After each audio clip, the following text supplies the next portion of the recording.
Hello and greetings, fellow StarCrafters. This is PGL Milncraft. And this is Two-Toed Sloth. Two-Toed Sloth. That's right. And we are watching oGsMC versus TSL Puma in the NASL final. NASL finals. This is going to be a best of 7, and it should be definitely really exciting. I know that I'm very excited as well, especially because I love TVPs. Yeah, I do too, and I'm a big fan of oGsMC. You see TSL Puma calling him good game, good luck, Obama. Oh, wow, some smack talking already. Oh boy, I'm not really sure what that reference is. I know oGsMC was called the Protoss president, so maybe it stems somewhere from Yeah, that. I think so. Know. He's got some sort of Obama reference. Oh, and looks like there was a pause, and he counted down from 3. Very similar to rocket launches. I know, right? Anyway, this map is going to be on Metalopolis. This is the MLG version of the map, which means that there is the neutral supply depot and they can't close spawn. It's also, I mean, it's one of the oldest maps in the ladder pool. Very sadly, very recently taken off the ladder pool. I know that I cried very, very much in my heart when it was taken off. It's sad. It's a fan favorite. It's been around forever. It's been around since beta. So. I know. I can't believe they took it off. Gosh. It's a really exciting map, especially like for Protoss versus Protoss, because the ramp's so small. It allows you to hold 4 gates with less than 4 gates, so then you don't have to just 4 gate them. You always see these crazy battles, like these drops coming across, or these void ray rushes. It's just an interesting map. Yeah, definitely. So it's definitely going to be very exciting today. We can go ahead and take a look at what builds people are going. We see TSL Puma is getting his gas after his barracks. Very standard timing. He's not doing any sort of early Hellions or anything like that, or super early Banshees. I wouldn't discount the Hellions just yet.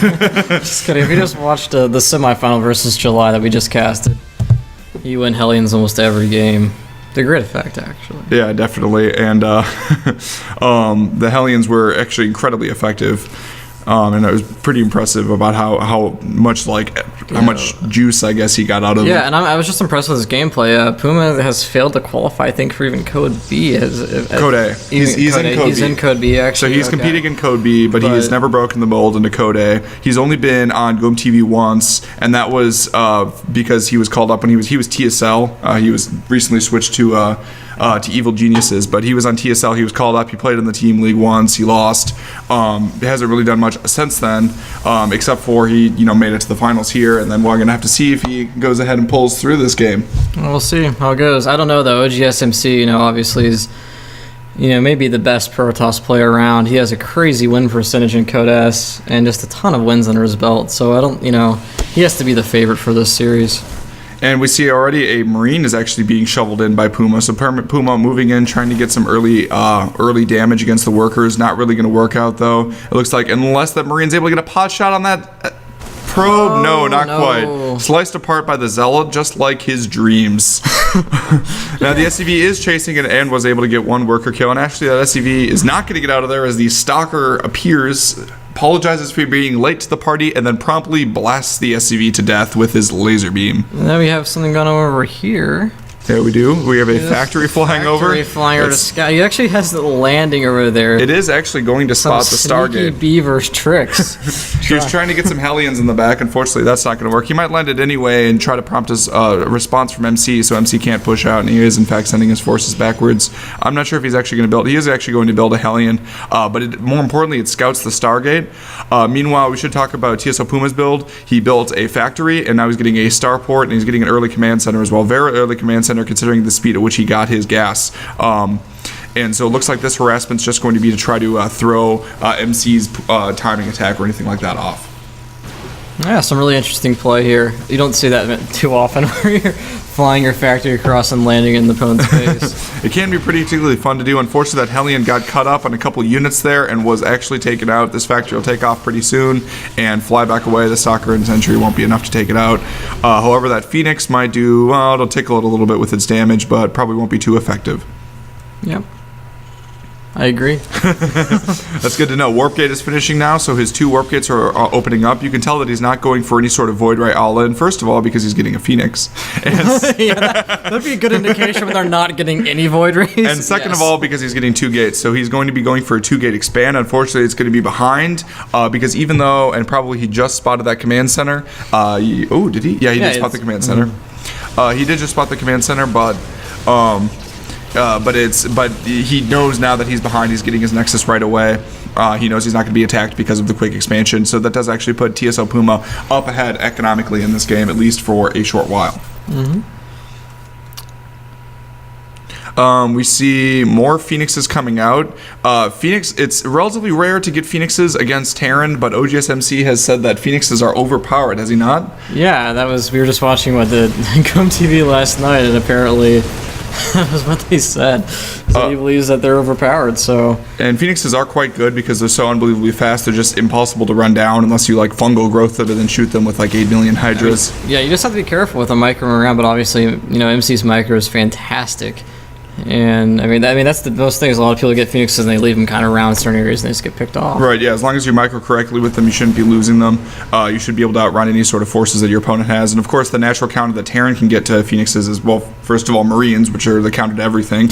And second of all, Vikings, which are which actually beat Phoenix in a straight up DPS war and have longer range. So if you park them under your Marines, or over your Marines rather, just like he's doing, you can protect your... Yeah. Ooh, is he going to be able to take out that Viking? He is barely not able to take out the Viking. Nice repair from TSL Puma. I'm kind of surprised he didn't move this command center out earlier. I mean, this almost caught him up by not moving that command center out for the longest time. I think he was a little SCVs out, or? I think he was a little concerned about an attack.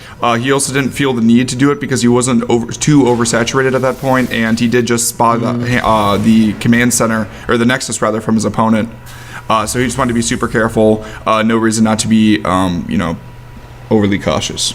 I guess that's a good point, but I mean, also MC already has, he's been mining for a little bit off his second base. And that poor SCV chasing down the Viking trying to repair it. He walks up to the wall and he's just like, Viking, no! And unfortunately, he didn't get to it in time. But it looks like TSL Puma is going to do a little bit of pressure here. Wants to deal a little bit of damage to TSL Puma, possibly try to take out some of these sentries. Always important to be able to take out early game Protoss sentries. That's the easy way to get ahead if you're Terran. Mm-hmm.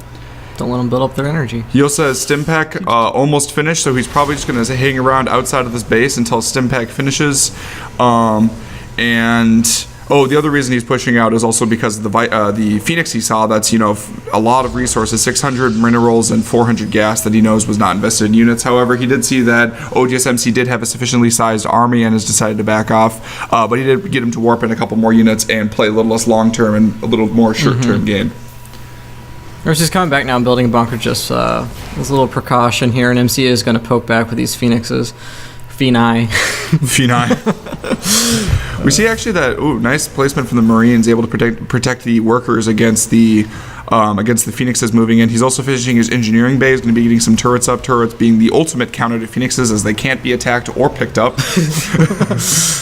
That'd be awesome if Phoenixes could pick up command centers and buildings, Well, the original the ultimate unit ever. The original building for the original ability rather for Phoenixes that the Graviton left was actually a Templar build or a Templar ability, which allowed you to pick up buildings too. Oh my gosh, the same thing. That's awesome. But when they moved it to Phoenixes, they took the ability away from buildings because that would just be nuts. It would be a little crazy. Here we go. You had some MC once again, some nice little harass there. Yeah, just going around, picking up a couple of SCVs and killing them. No reason not to. Phoenixes are a mobile unit, always good. Able to move in and take out the Viking without losing a Phoenix. Very nice move on his part, although that's barely not losing it. But he's going to lose it anyway. Lose one right there. And a little bit more damage. It's not a huge deal, though. He did actually kill a couple of SCVs, and he got a lot of scouting information, and also just getting on your opponent's nerves, just making sure that you're always constantly harassing. Also, we do see a drop coming in. I don't think it was terribly effective in killing workers. We can just go ahead and check that. He did kill a decent amount of workers, not too terribly effective. 6 workers killed, plus the initial probe, so it's just 5 workers killed in that drop. But the Phoenixes and the Zealots were able to finish that one off, and so very effective. Also, one thing of note is that not only is he going charge for charge lots, he is getting Templar. Archons, actually. Yeah. Templar Archives, 4 Archons, exactly right, James. It's too many resources to invest in that Storm when you only have 2 bases. So he's just going to go ahead and, looks like sacrifice that Marine. But he sees the rest of the army, so Puma decides smartly to back off. So that bonus for Archons is just